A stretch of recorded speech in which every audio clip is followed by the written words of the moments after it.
Welcome back, everyone. Our next session, Fear, Safety, Security, and a New Contactless World, is being presented by Datassential's Colleen McClellan and RSM's Matt Franko. Colleen will share insights on consumer attitudes about safety in the age of COVID, what they fear, how to address those concerns, and the move towards contactless payment and delivery. Matt will talk about the steps that organizations can take to protect new technologies that are being deployed. At the conclusion of this session, we'll move to a break. Colleen, floor is yours. Thank you.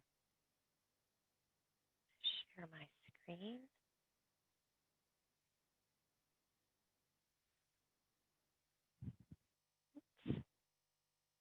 All right.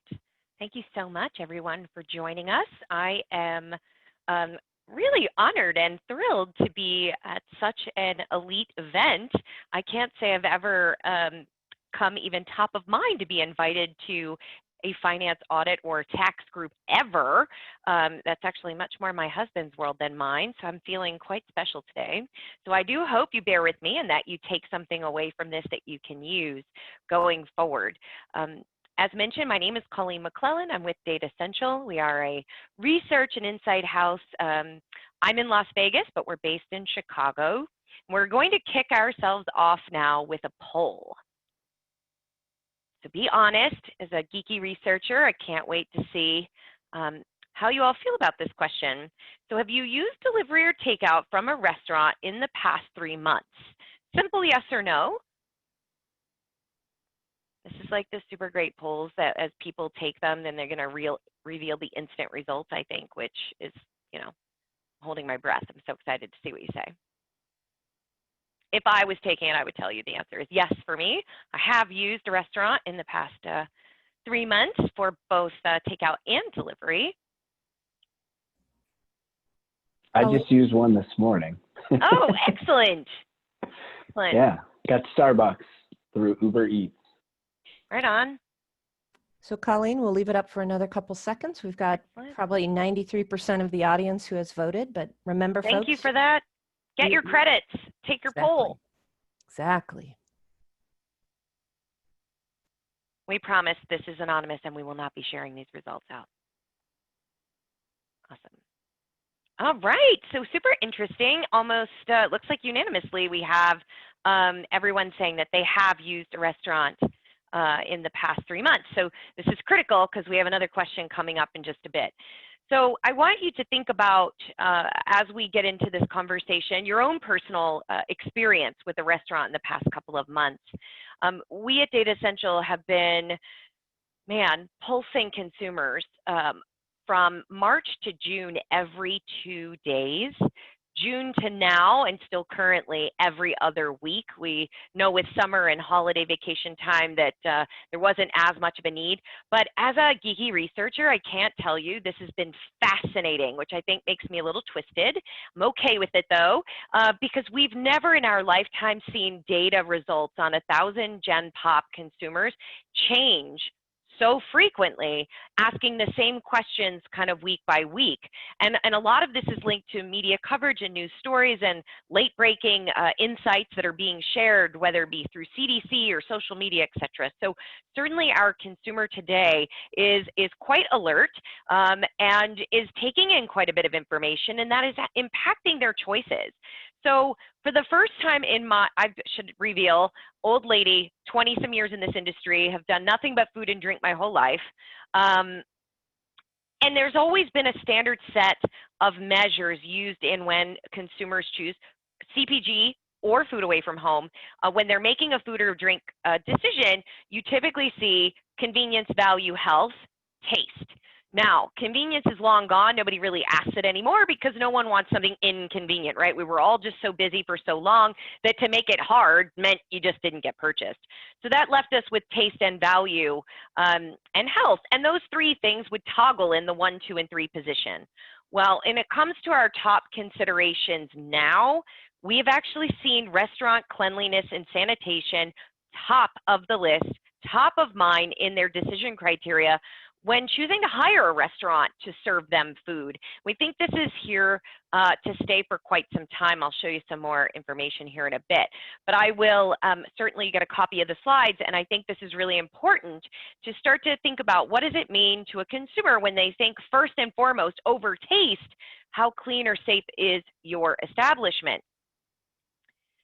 So thinking about safety, cleanliness, we have asked now, thinking about different limited service, buffets, casino, restaurant, and hotels, the free coffee station, thinking about all of these different formats where in the past you had control, you had somewhat personalization available to you. Now, given this current coronavirus pandemic, how safe do we feel these areas are or considered once shelter in place is lifted? So once maybe, things are eased, do we see these same, we never gave these a second thought before. In fact, they were a convenience driver. Do we see them safe? And you see majority of consumers saying outside of a beverage case, most of these are not considered to be safe really anymore, which lends us to be thinking about technical solutions that might be coming in the future from an operations standpoint.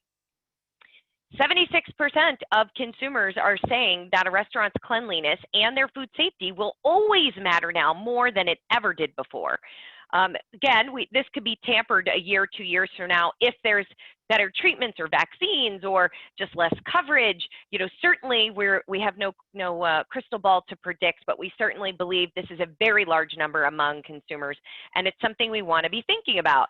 So the next question becomes, if we have this hyper focus on food safety and cleanliness, who do we trust to get information from today that helps us make informed choices? And the one thing I will call your attention to here, though this is not necessarily about the restaurant, this is about our large organizations. Who do we turn to as a consumer to get good insight? Who do we trust to be, honest with us and also just providing us the facts that we need? And what we really take away, April compared to June, is just simply, as months have gone on, we actually trust people much less, or explicitly trusting less institutions that we may have once turned to for information. And I think that's really important to think about for a minute. We also see when it comes to going to a restaurant, it's not so much the restaurateur, the managers, or the staff that they distrust, it's actually the other diners, right? Who they're most mistrusting of are the other people around them. So we have to keep that in mind as well, because there's been some stunning behavior as a result of all of this sort of anxiety and fear about contamination and safety and cleanliness that has come about.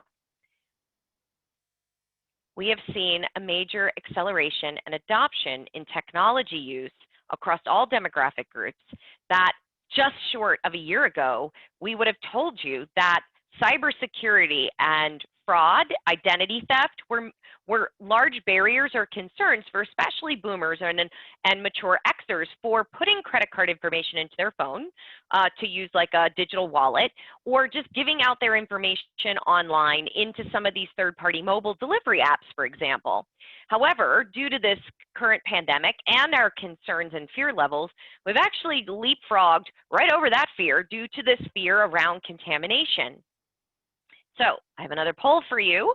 I thank you for your participation in the last one. I'm excited to see the results of this one. So we're thinking about that in the past 3 months, how you've used a restaurant. When you did that, how'd you pay? Whether it was drive-through, dine-in, takeaway, curbside, delivery, don't care.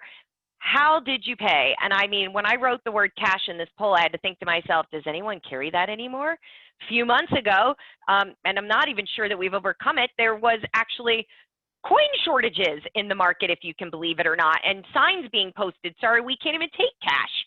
So that's been another new interesting consumer pressure, in forcing consumers to say, if you want to participate in the away from home space, in many cases, you had to have something beyond cash.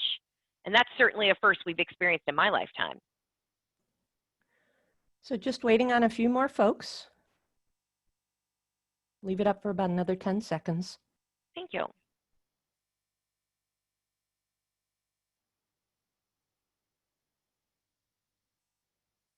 Matt, you want to tell me how you paid this morning? Can I be nosy? It was through the app using my credit card. Yep. Actually, Okay. it was Apple Pay. So Apple Pay. All right. So kind of both, right?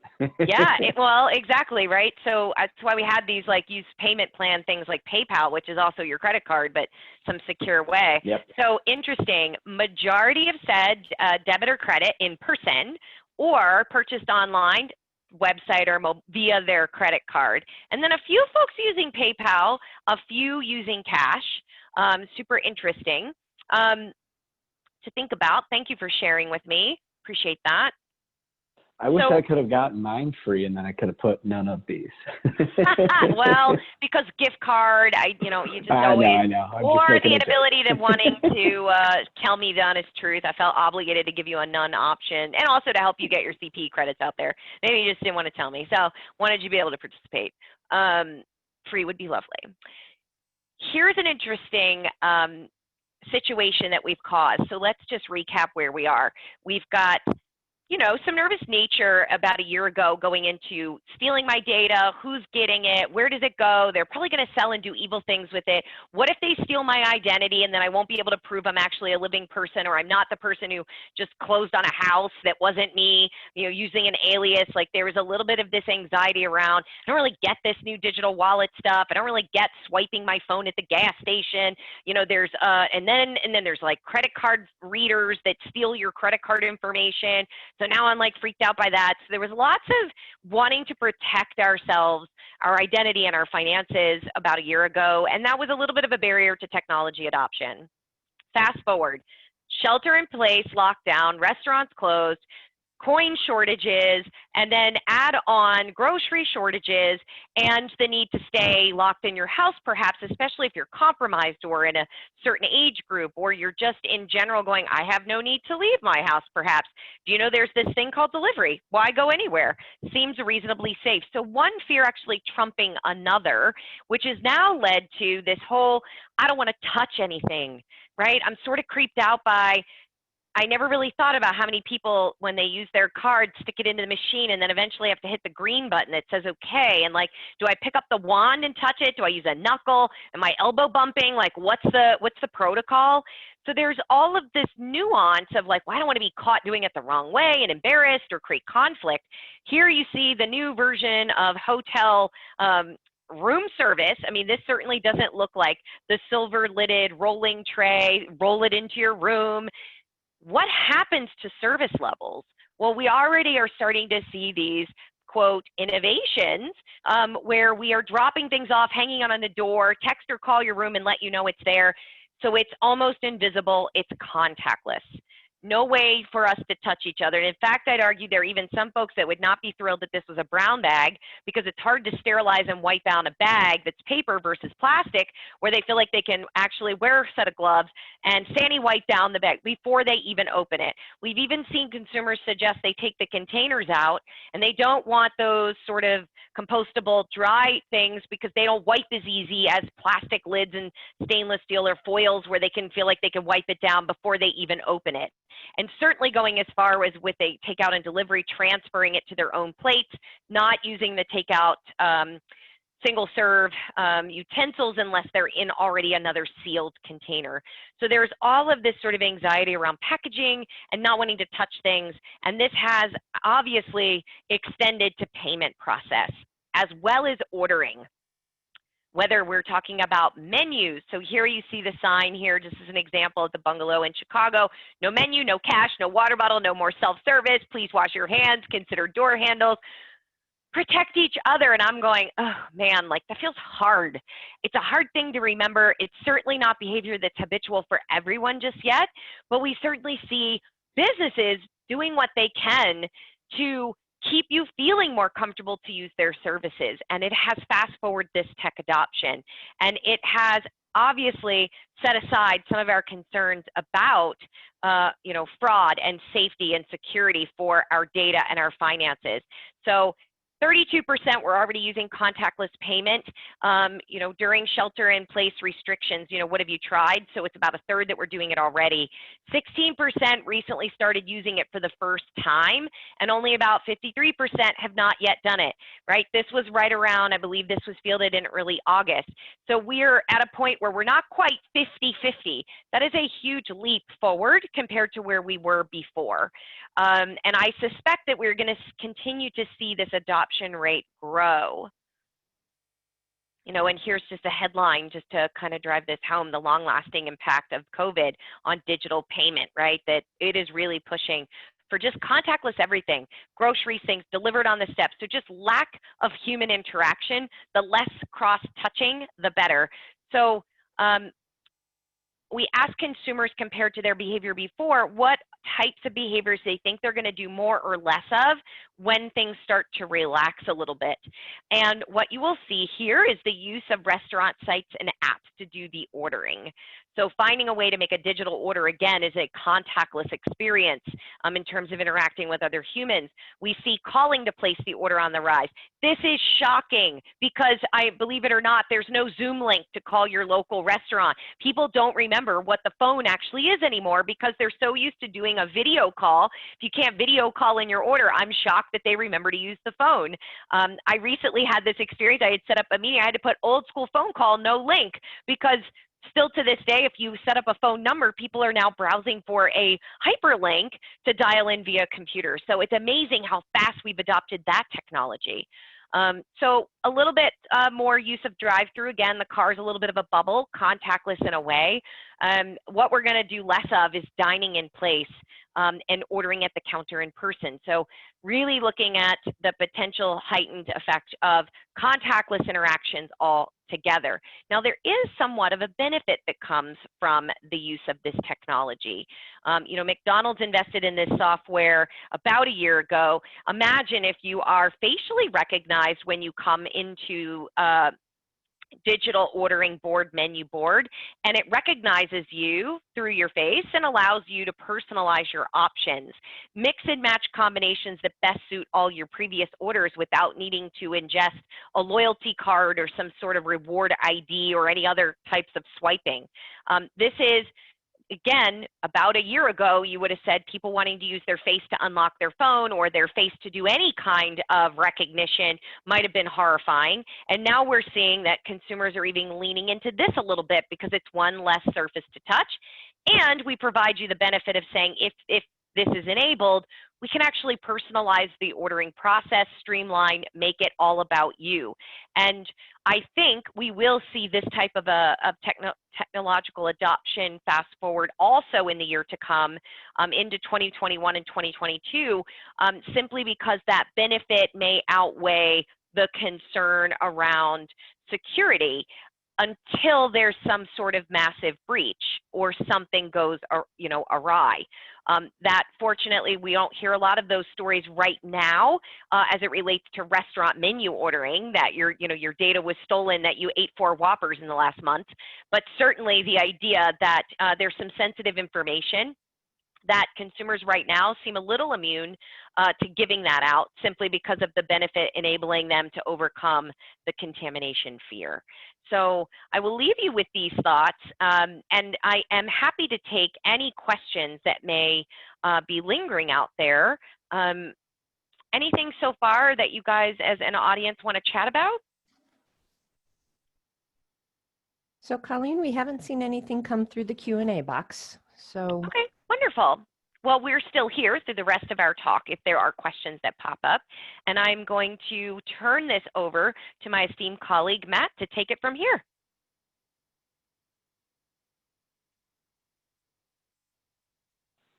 At some point, I'll learn to take the mute button off.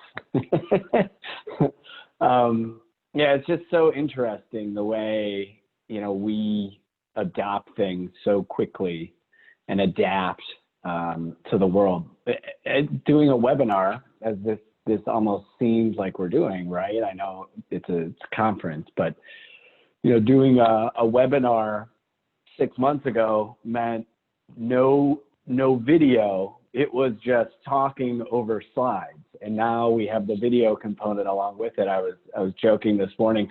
I didn't know what to wear. Do I put on a suit? Do I dress comfortably? Do I, what do I do? So I went with, something that I felt was me. So no suit for everybody today. My apologies. And I also did not wear my tinfoil hat because, as Colleen was talking, all of my cybersecurity and privacy fears were brought to life, whether it was the facial recognition, the loyalty data. And I think, to your point, Colleen, right now, that's not something that's on the top of everybody's mind. We have not seen a lot of breaches about it. And I purposely did not put what I normally do, which is my collage of cybersecurity breaches slide up, because I think, we're all in a state of fear because of the unknown. We don't know how long, we're going to be in lockdowns. We don't know what the winter is going to bring when we don't have the luxury of sitting outside on patios, for those of you that live, in the northern part of the country.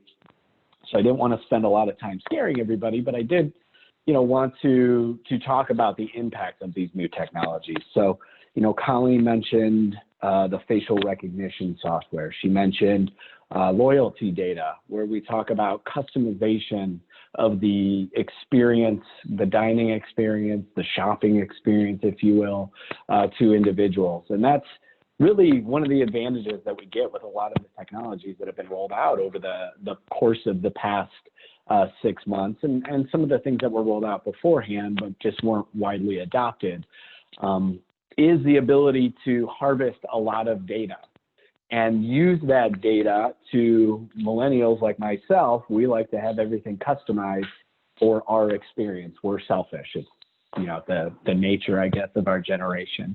But we like to have all of those things customized, which, in some cases we realize that we're going to have to give up some privacy, but we don't tell restaurants, we don't tell retailers, we don't tell them that it's okay that, I'm giving this to you, you can do whatever you want with it. So, I guess the onus is on organizations to do both. We want to get as much data as we possibly can to customize that experience for everybody, but we also have to make sure we're protecting it. And while we're going through the expansion into new technologies, I think a big thing that we're seeing, obviously, is sharing data with third parties. Like I mentioned this morning, I got coffee from Starbucks, but I didn't order through Starbucks. I had to order through Uber Eats. So that means Uber Eats is sharing information with Starbucks, is sharing information with Apple, because I used my Apple Pay to make the payment. And right there, you see 3 parties coming together to complete a transaction for one simple thing. We ordered 2 coffees, one for myself, one for my wife, because I went down this morning to make coffee and realized it was all out.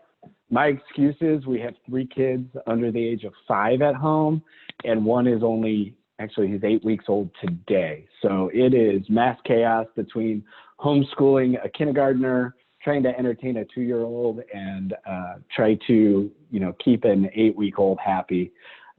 We forgot coffee. So it was real easy, fired up the app, ordered the coffee, but my brain, because I'm the negative Nancy in every conversation, because that's just kind of my nature of skepticism. That's why I work in security, is who's responsible for the protection of my data in that process?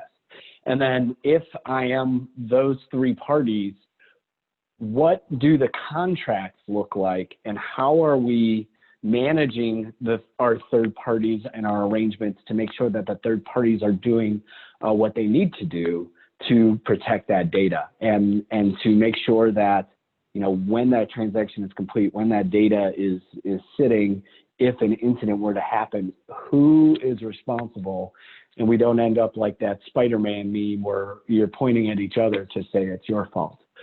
Some of the other things that we've seen, not only with COVID, but in the past with the expansion of loyalty programs, Colleen mentioned, am I really going to care that I had 4 Big Macs yesterday if that gets out? Probably not. But what I might care about is, we've seen it before, is where someone was going through a divorce, and the loyalty data from their shopping habits actually was something that was subpoenaed because in the divorce, it was named that the husband was cheating on the wife, and that she had proof because of the receipts from what he was spending his money on at the grocery store, be it wine, be it flowers, et cetera, et cetera. So that loyalty data, where we thought nothing of it, it was something just to make things a little bit better, get points, reward things, now is something that, what are the legalities around it? Is that private information? If that got leaked to the public, could that be something where, that's not good? I think we've seen it before with Google Maps, where someone got caught cheating on their spouse because on the Google Maps, the spouse Googled the address where she thought the spouse, the husband, was cheating in this case, and found his car in the driveway from Google Maps. So we're just collecting so much data on everybody, and we're trying to do all these things that we have to make sure that we're protecting it. So the first poll that we have, we'll go ahead and get up and running. Has your organization experienced any security incidents related to the new technologies that you've deployed during the pandemic? Again, we haven't seen too much. We've seen some incidents with Magcart that had some issues. I think Shopify recently announced a potential security breach, but nothing of the enormous gravity like we're seeing in terms of the recent ransomware outbreaks at healthcare facilities that happened this week.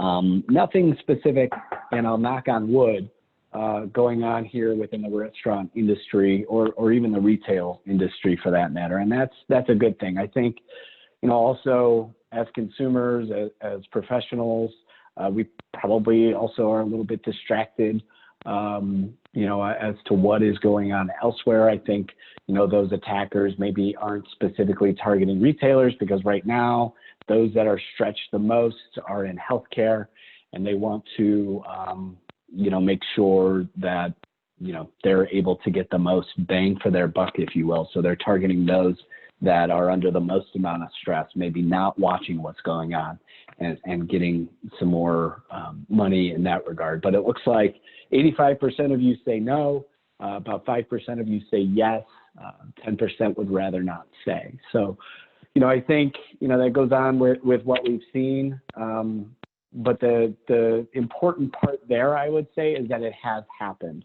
So for those of you that were in the 85% that said no, you still have to make sure that you're taking the necessary steps to make sure that you don't join the others that may have had an issue or are not disclosing that they've had an issue. Because right now, with the situation the way it is, responding to a cybersecurity incident when everybody's remote makes things a little bit tough. And then going remote and having everybody working remotely obviously expands the footprint that attackers can use to get to that data that we're collecting to make things a little bit better for everyone. So let's talk about the ever-changing landscape, right? We're collecting all this data. I presented 2 years ago on the expansion of loyalty programs and the expansion of the data we're collecting. I think with COVID and the pandemic, we're just continuing to accelerate that. So with that, our laws are going to change and our regulations are going to change. And we have seen the California Consumer Protection Act, which came out, I think about a year and a half ago, and actually went into effect in January. And now we are in the enforcement period. So from now until, the end of time, if you will, the state of California can enforce their laws on those who, I'm not an attorney, so I'm not going to go into jurisdictions and things like that, but it is all around the protection of citizens of the state of California and their data. So if you're working within the state of California, that's probably where it's going to hit first. But, we're looking at the most stringent laws to date within the United States on the protection of consumer data. And we're looking at things changing and expanding and likely probably going to include here soon employee data sets, which have been restricted up until now. And I think there's an amendment that expires at the end of the year that will expand the data protection requirements over to the employees of businesses, as well as some business-to-business data sets. So a lot of these cases, I think, purchasing information on potential prospects, if you will, and their habits that you're going to then inject into your business intelligence solutions that you have within your organization, and reconfigure how you want to market to those folks and things like that. Those are the types of data sets. And there's actually California has another law that is more stringent that is actually on the ballot this June for individuals to vote on to expand some of those protections again under the law. The CCPA was passed by the legislator. The CPRA is being voted on by the citizens of California. So with California having this, yes. Sorry, we've got a question here for you. Can I go ahead and? Oh, no reason to be sorry. All right. Let's take it. So Kate is asking about information sharing across platforms. She ordered alcohol through Uber Eats, and the driver took a photo of my license, which made me a bit nervous. Is my address, name, driver's license information being shared across multiple platforms? Is the photo in the delivery driver's phone? It's weird. I know that most of my information is already in the apps because I entered it myself, but Apple Pay is the payment that I use for Uber Eats. That is a great question. I would imagine that data is being shared somehow across the platforms.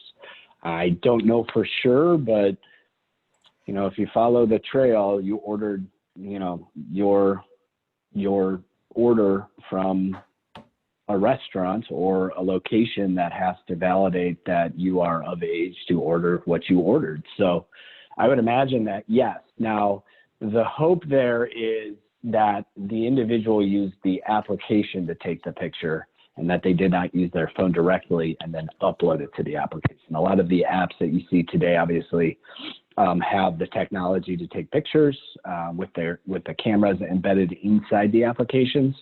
So fingers crossed it went into the Uber Eats application. I'm not 100% sure on the data sharing between the party that you obviously got the drinks from and the Uber Eats, but I would imagine that there has to be some sort of way that it has been validated that they're not selling alcohol to someone under the age of 21. I don't know what their platform, I don't know the restaurant that you ordered it from, or the grocery store, or the liquor store that you ordered it from, but I would imagine that there is some sharing that goes on there. That information should be inside the privacy notice on the Uber Eats app. So they're supposed to, per the CCPA, per a lot of the different requirements that we're seeing, they should be telling you what they are doing in full transparency with your data. If you're a California citizen, yes. No, I was just going to say, state by state, I think there is differences. And I know if you do a retail delivery booze purchase in states where that's viable, that those retailers send their drivers out with a specific device like UPS has or FedEx has, where it's holds it up, you hold your license, it does the whole data grab, and I'm fairly certain that it's only there from an audit perspective from the state to prove that you're not abusing or selling to minors. So I don't know that they actually batch load and send that to the government. It's more or less, if you're audited, you better be able to prove that, in a random sampling that you are collecting ID. But in the Uber apps, it's a much different, getting it from a restaurant, different situation. Yep. It still needs to be protected though. That's the fun part, right? So, in the state of California, you have the right to ask. I have up here on the right, the landscape is ever changing. Here on the right, you see a bunch of the states that have either introduced legislation, have legislation signed, are starting to enforce. There is continued talk on the federal government putting something in place at the federal level, but the way things move there, I'm not so sure that that's going to happen anytime soon. It is, something that is going to take a while. Actually, I work at RSM. I didn't even mention that here at the beginning, but at RSM, the leader of our cybersecurity and privacy group actually authored a bill that is currently going through Congress right now, and hopefully it has bipartisan support, but not sure when or how that will look as it comes through, all the different processes. But the data subjects, as you are within the state of California, you have the right to request that your data is not sold. You have the right to request that your data is deleted, and you have the right to just see what data that individuals have. This is data that I pulled from a Data Grail report that was through HealthNet Security. But to date, you see 31% of individuals have requested to be deleted, 48 have requested to do not sell. So the state of California is doing a great job of giving privacy rights to the individuals of their states. From a business standpoint, it makes things a little bit harder. You have to budget for a privacy program. You have to make sure that you know where the data is, where the data is coming, where it's going, where it's being stored, and make sure that you have the protections around it. So from a business standpoint, it is causing organizations to have to put a little bit more forward on their budgets from a cybersecurity and privacy standpoint. Something I will note, though, until there is a federal bill, a federal law, we're going to continue to have states do things in a fragmented way. And we've seen, with the pandemic response as an organization, that makes things very difficult, because if every state has a different law, you're going to have to make sure that you're following those laws. The best advice that we can give there is take the most stringent and follow that everywhere. So that way you make sure that you're in compliance no matter where you go. So right now, California is the most stringent. If you have to deal with California, Maine, Nevada, any of these that have been introduced or cross committee, right now, follow California and you'll be okay. Obviously, those that have been in committee or cross committee haven't been signed. There's lots that can change. So we'll have to continue to keep our eye on the news and look at those different pieces of legislation as they come through. So that takes us to our second poll. So how has internal audit and/or security changed since the pandemic? Has it shifted your plans to be more focused on new technology? Has nothing changed because you've been looking at this stuff anyway? Or are you unsure?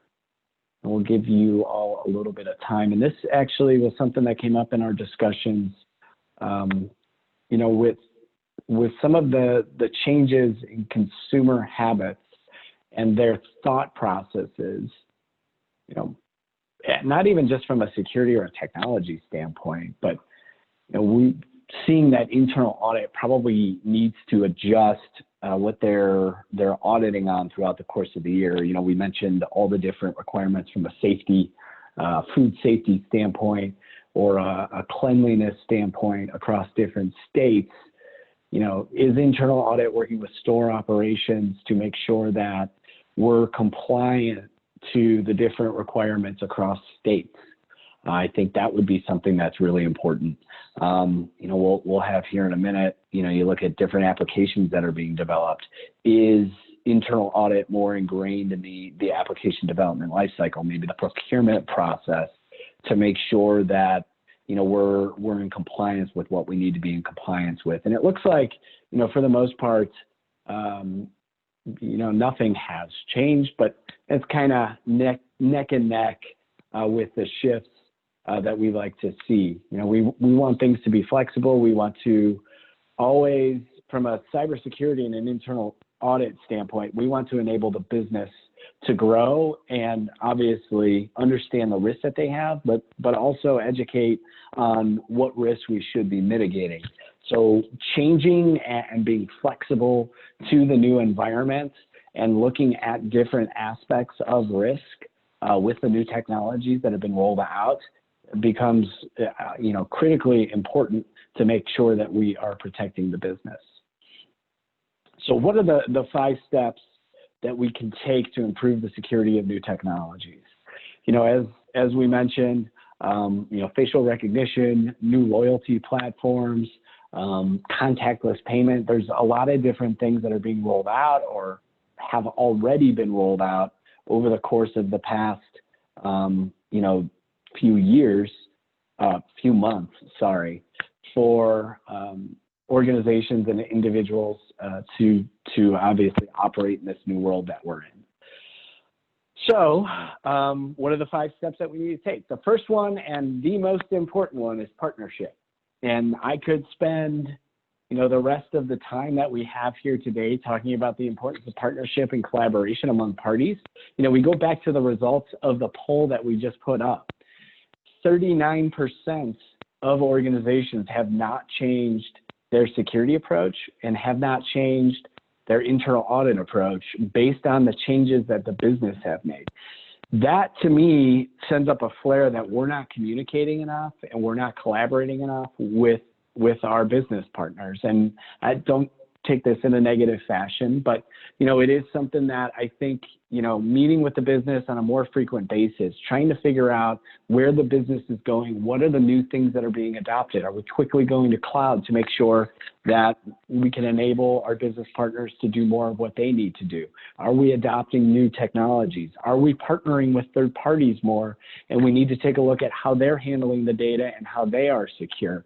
All that becomes, one of the most important things. So, one of the groups that we highly recommend that you talk to a lot is marketing. Obviously, marketing is one of those that rapidly changes, based on how the wind blows that day.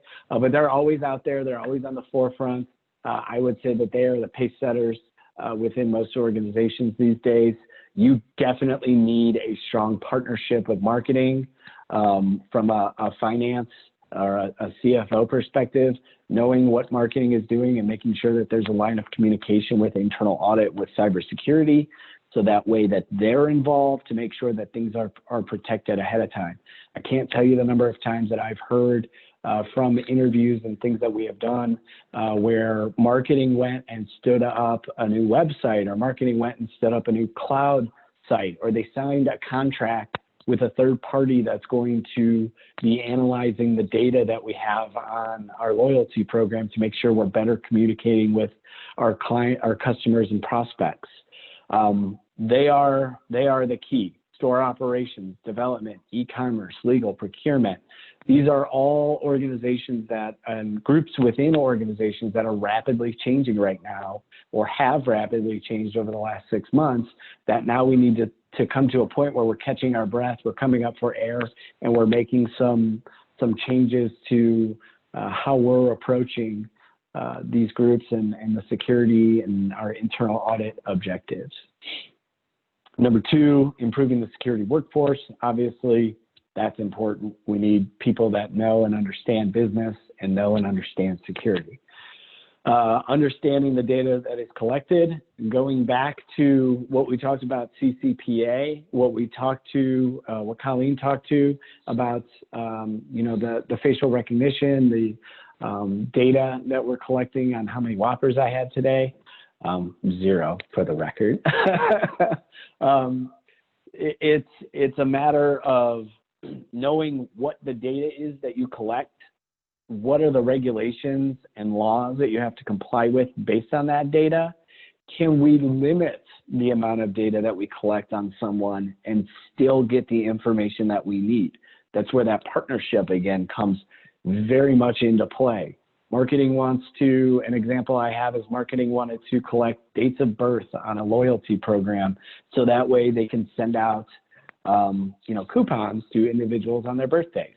Well, did you really need anything more than the birth month to do that? And, in partnership and communication, with marketing, they decided they didn't need the full date of birth. They just needed the birth month.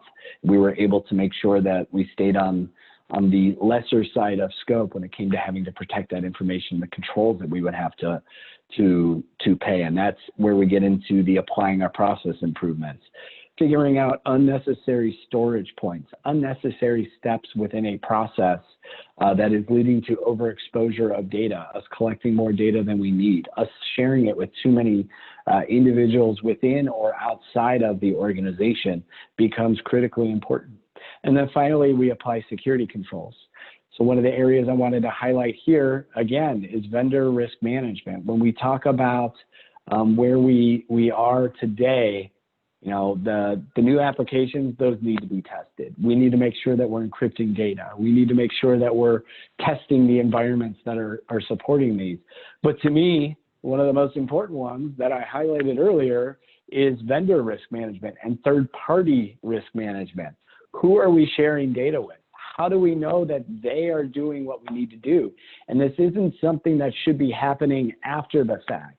If you look at the process that we have up here on the right side of the screen, it all starts with planning. It all starts with that partnership and collaboration, getting internal audit, getting cybersecurity involved in those early stages of planning of, hey, we want to use XYZ company to give us data, or we want to share our data with ABC company because they're going to give us insights here, here, here, and here. You look at all of these things that come into play, and it's not just cybersecurity, it's tax implications. It's what mergers and acquisitions are happening. It's, do we have to worry about contract compliance? What are the fraud impacts? You're planning for all of those things up front. You're checking the third party to make sure that they are in compliance with what you need to be in compliance with. Your contracts are structured in an appropriate way. So that way you're covered from a liability standpoint. And then you're monitoring these third parties to make sure that they're continuing to do what they do. One of the things about technology companies is they stand up so fast and the next minute they're gone because they were either acquired or they folded under pressure because, you know, that's just the way startups kind of work. So I know I have worked with a lot of restaurants that are using marketing. Again, not to harp on marketing. I love marketing. Marketing was my first job. Marketing folks love to try new things, and oftentimes new things don't last. So what happens with that data after that company folds? Are they storing their data in the cloud? Does Amazon have it now? Is it in the Google Cloud? You have to know those things, and that's why you have to have involvement from the right folks throughout the entirety of the process, including termination of a contract, because then it is what happens to that data. So the next time you get a request from a data subject, the first time it comes to Ohio, I'm going to be one of the first people on the phone with companies asking them where my data is and whether or not they can get rid of it.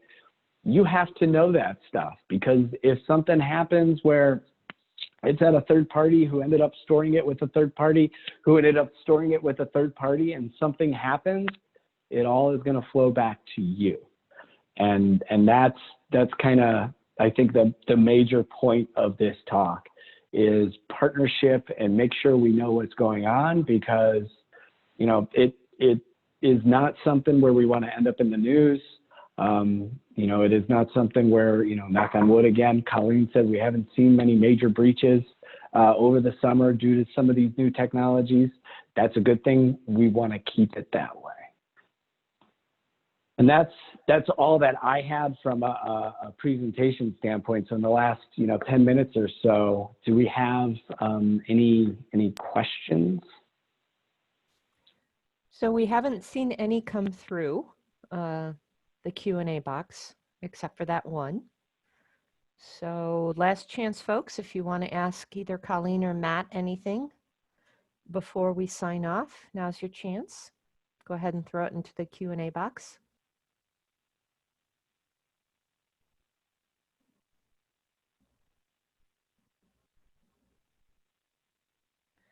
Okay, it looks like you guys may have covered everything. So Awesome. Matt, if you could do me a favor and stop the share of your... I was hold trying on. to figure that out. I'm a technology guy. I don't use Zoom very often, though. That's okay. So not a question, but just a comment that came in. Very thorough. Thank you. Oh, you're welcome. Oh, thank you. So Absolutely. at this point in time, folks, again, thanks, Colleen and Matt. Really appreciate you spending some time with us. Folks, please enjoy your break. Something for tax and, there are two concurrent breaks at, I'm so sorry. There are two concurrent sessions at 1:30. For tax and finance professionals, please note the IRS National Tip Reporting Compliance session will be in WebEx, not in Zoom, and refer to this morning's Welcome to Day 2 email, which contains the session link. So that is a change. So please take note of that. For those of you who are internal audit professionals, the 1:30 session is Accounting Fraud and Embezzlement, Ethics Case Studies from the Trenches. That will be in Zoom, and that session link can be found in the agenda. Enjoy your break, and we'll see you at 1:30. Thank you. Thanks all. Thanks, everyone.